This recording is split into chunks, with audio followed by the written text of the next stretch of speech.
Be be زینب سلام اللہ علیہ کا ایک خاص الگ سے مقام ہے مولا علی علیہ السلام کی بیٹیوں میں۔ مولا علیہ السلام کی 14 بیٹیاں ہیں۔ بی بی زینب فقط اس لیے بافضیلت نہیں کہ وہ علی کی بیٹی ہیں، وہ تو یقیناً ہے، کیونکہ ان کی زیارت میں بھی جملہ ہے کہ سلام ان پر کہ جو ولی اللہ کی بیٹی ہیں، سلام ان پر کہ جو ولی اللہ کی خواہر ہیں، سلام ان پر کہ جو ولی اللہ کی پھوپھی ہیں۔ تو لیکن بی بی زینب سلام اللہ علیہ کا جو مقام ہے وہ ان کی علمی شخصیت، ان کا اس عالمہ غیر معلمہ ہونا۔ جب انہوں نے خطبہ ارشاد فرمایا تو امام زین العابدین علیہ السلام نے کہا تھا کہ اے پھوپھی جان، خدا کی قسم انت عالمۃ بلا معلمۃ مفہمۃ غیر مفہمۃ، کہ آپ وہ عالمہ ہیں کہ جیسے کسی دنیا کے استاد نے تعلیم نہیں دیا، آپ وہ سمجھنے والی ہیں، فہمہ ہیں کہ جنہیں کسی دنیا کے شخص نے آ کے نہیں پڑھایا، یعنی اس کا تعلق اس علم لدنی سے بنتا ہے، اللہ سبحانہ و تعالیٰ نے خاص ودیت فرمایا۔ لہٰذا جب وہ قرآن کی تفسیر کیا کرتی تھی کوفہ کی خواتین میں، تو کاف ہا یا عین صاد جیسے حروف مقطعات کی تفسیر بیان کرتی تھی کہ جس کا جو علم ہے وہ خدا کی، اس کی جو تعویل ہے وہ کوئی نہیں جانتا سوائے اللہ کے، الا اللہ والراسخون فی العلم، یا ان کے کہ جن کے سینوں میں اللہ سبحانہ و تعالیٰ نے خاص علم راسخ کیا ہے۔ تو وہ جو علم ہے وہ سرکار ختمی مرتبہ صلی اللہ علیہ وآلہ وسلم مدینۃ العلم ہے، علی باب العلم ہے، اور علی یا مرتضیٰ کے ذریعے سے وہ خاص پہنچا ہے بی بی زینب سلام اللہ علیہ تک۔ تو خاص طور پر ان کا عقیلہ ہونا، ایک لقب ہے عقیلہ بنی ہاشم،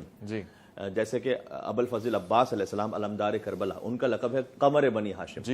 دیکھیں، اگر ایک خاندان ایسا ہے کہ جس میں کوئی بھی پڑھا لکھا نہ ہو، اور اس میں شاید کوئی پرائمری یا سیکنڈری بھی کر لے تو اسے کہتے ہیں بہت پڑھے لکھے ہیں، لیکن ایک ایسا خاندان کہ جہاں پر سبھی عالم ہیں اور سبھی فاضل ہیں، وہاں پر اپنے آپ کو عقیلہ بنی ہاشم کہلوانا بہت بڑی بات ہے۔ یعنی عقیلہ وہ کہ جن کی زندگی کا کوئی کام بھی عقل کے پیمانے کے بغیر نہیں ہے۔ اللہ اکبر، یہ ہے عقیلہ۔ عاقل اور عقیل ہونے میں ایک فرق ہے، اور فرق یہ ہے جو ناصر اور نصیر ہونے میں۔ عربی زبان کی لطافت ہے، ناصر اس میں فاعل ہے، نصیر صفت مشبہ ہے۔ فرق دونوں میں یہ ہے، ناصر وہ کہ جو مددگار ہے، کبھی مدد کرے کبھی مدد نہ کرے، نصیر وہ کہ جس کی زندگی کا کوئی لمحہ بھی نصرت کے بغیر نہ گزرے۔ لہذا سرکار ختمی مرتبت نے اپنے لیے ناصر نہیں مانگا تھا رب سے، نصیر مانگا تھا۔ اور رب ادخلنی مدخل صدق واخرجنی مخرج صدق واجعل لی من لدنک سلطانا نصیرا، ناصرہ نہیں، جو مولا علی مرتضیٰ علیہ السلام اللہ سبحانہ وتعالیٰ نے بطور نصیر عطا فرمائے رسول اللہ صلی اللہ علیہ وآلہ وسلم کو۔ تو ایک لمحہ بھی یہ فرق ہے ناصر اور نصیر میں، اور یہی فرق ہے عاقل اور عقیل میں۔ عاقل وہ ہوتا ہے کہ ہم سبھی ماشاءاللہ عاقل، اللہ سبحانہ وتعالیٰ نے عقل کی نعمت عطا کی، لیکن ہم زندگی میں کوئی ایسا کام کر سکتے ہیں کہ جو عقل کے پیمانے پر پورا نہ اترے، اس لیے کہ ہم عاقل ہیں۔ لیکن جو عقیل ہے فقط نام کی حد میں نہیں، جو اس میں بامسمہ ہے، جس کا پورا وجود ہی اس عقل کے پیمانے پر ہے، تو عقیل بنی ہاشم جب، تو ان کی زندگی کا کوئی لمحہ ایسا نہیں کہ جہاں عقل کے بغیر انہوں نے کوئی فیصلہ کیا ہو۔ اور عقل کا مطلب یہاں پر کیا ہے؟ عقل کا مطلب فقط مالی لین دین کے معاملات میں نہیں کہ بڑا عقل مند ہے، عقل کا مطلب فقط یہ نہیں کہ گھر کے خرید و فروخت میں بڑا عقل مند ہے۔ عقل کا مطلب یہاں پر یہ ہے کہ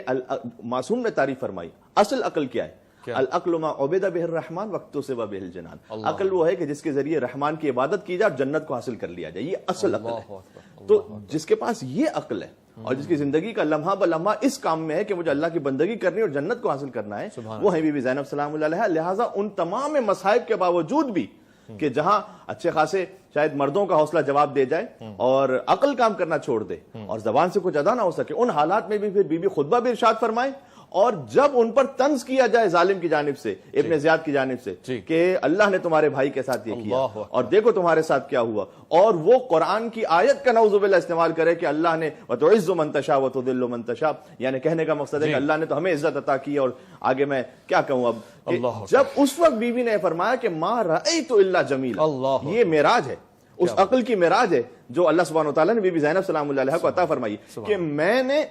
خدا کی جانب سے سوائے حسن و خوبی کے اور کچھ دیکھا ہی نہیں ہے۔ جو مصائب ہیں ان پر صبر ضرور ہے، لیکن اللہ سبحانہ وتعالیٰ کی جانب کوئی شکوہ نہیں ہے، کوئی شکایت نہیں ہے۔ یہ وہی جملہ ہے کہ جو امام حسین علیہ السلام نے شہزادہ علی اصغر کی شہادت پر کربلا میں، کیونکہ شریکت الحسین ہے، بیوی کی زیارت میں ایک جملہ السلام علیکم یا